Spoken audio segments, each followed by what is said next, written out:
আসিয়ার যেই ধর্ষণের ঘটনা, এই ঘটনায় আমরা দেখি যে আসিয়ার বোন তার সাথে ছিল, আসিয়ার বোন এবং দুলাভাই তার পাশে ছিল।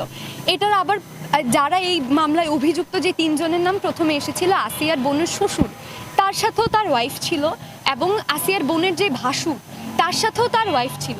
তারা তাদের স্ত্রীর পাশ থেকে উঠে এসে একটা শিশুর উপর যেই ধরনের, যার এখনো শারীরিক পরিপক্কতায় আসে নাই, তার উপর এই ধরনের যৌন নির্যাতন, যে পাশবিক নির্যাতনটা করে, এক্ষেত্রে আসলে এখানে যে পুরুষের যৌন আকাঙ্ক্ষা বা ওই যে চাহিদার কথা বলা হয়, ওইটার সাথে ওইটার যদি কথা আমরা ভাবা হয়, তার পাশে তো তার ওয়াইফ ছিল, তার পাশে তার স্ত্রী থাকার পরেও কেন তার একটা ছোট শিশুর উপর গিয়ে এই ধরনের যৌনাচার করতে হয়?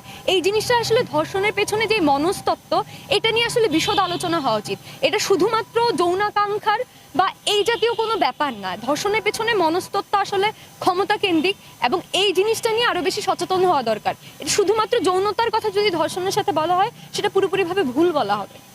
সঠিক তদন্তের মাধ্যমে দৃষ্টান্তমূলক ধর্ষককে ফাঁসি, এটাই কি সমাধান, নাকি আরো অনেকভাবে সমাধানটা করা যেতে পারে?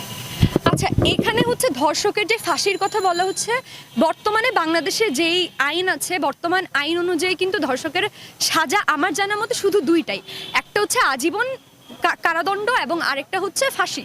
এখন এই দুইটা 2020 সালে এই ধরনের ঘটনা, মানে ফাঁসির এবং যাবজ্জীবন, এই দুইটাই যখন শুধুমাত্র অপশন, এরপর থেকে দেখা গেছে যে আমাদের দেশে যে পরিমাণে, এমনিতেই তো ধর্ষণের মামলা অনেক কম পরিমাণে ফাইল করা হয়, এই ফাইল করার মধ্যে মাত্র 3%-এর বিচার হয়। কারণ আবার এখন যে সময়সীমা কমিয়ে আনা হয়েছে, মানে জনসাধারণ থেকে একটা প্রেশার দেওয়া হয় এবং সরকার সেই অনুযায়ী তার মেরুদণ্ড বাঁকা হয়ে সে সেই জিনিসটাই করে ফেলে।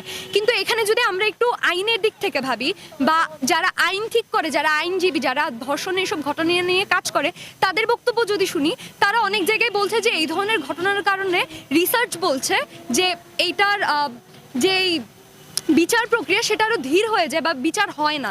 কারণ ফাঁসি দিতে হলে বা যাবজ্জীবন কার্যকর করতে হলে যে ধরনের কনক্রিট প্রমাণ লাগে, সেই প্রমাণের অভাবে, বা অনেক সময় বলা হয় না যে একজন ইনোসেন্ট মানুষ শাস্তি পাচ্ছে, 10 জন আসামি মুক্ত হয়ে যাওয়া ভালো, সেই অনুযায়ী আসলে যাতে ইনোসেন্ট কেউ এই যাবজ্জীবন বা ফাঁসির আসামি না হয়, এটার জন্য দেখা যাচ্ছে বিচার প্রক্রিয়া ধীর হয়ে যায়। এবং এই যে কম সময় যে নেওয়া হচ্ছে, কম হওয়ার কারণে যে বাদীপক্ষ, মানে যে বাদীপক্ষ, তারই তো যে কেসটা ফাইল করে সেই রেপ হয়েছে, এটা তার প্রমাণ করতে হয়, সে তার কেসটা সাজানোর জন্য কিন্তু কম সময় পায়, তার সাক্ষী হাজির করার জন্য সে কম সময় পায়, যার কারণে তার কেসটা হয়, দেখা যায় যে পুলিশ অফিসার কেসটা স্ট্রং করার জন্য অনেক ধরনের ভুয়া তথ্য প্রমাণ হাজির করে, যে জিনিসটা আমরা অনেকগুলো আলোচিত ঘটনার মধ্যে দেখেছি।